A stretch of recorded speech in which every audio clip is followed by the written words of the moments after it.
Welcome to the Salmon Runs YouTube. Enjoy the video. You start by launching Task Scheduler immediately. Press the Windows key, type Task Scheduler, and open it.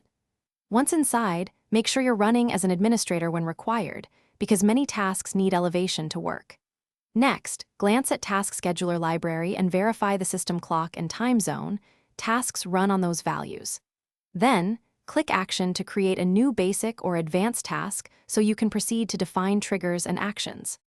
Once done with the initial launch, you create the meat of the task, triggers and actions.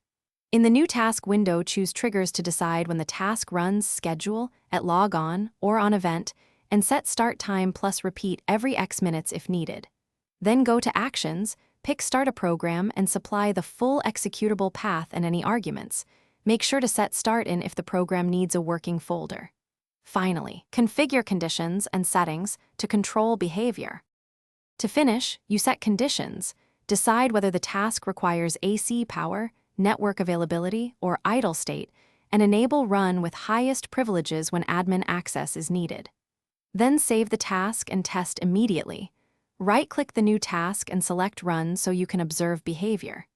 If it fails, open History and check Last Run Result and Event Viewer for specific error codes. One key troubleshooting tip: verify.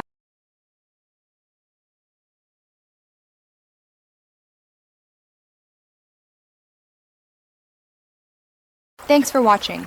Consider subscribing if we helped you.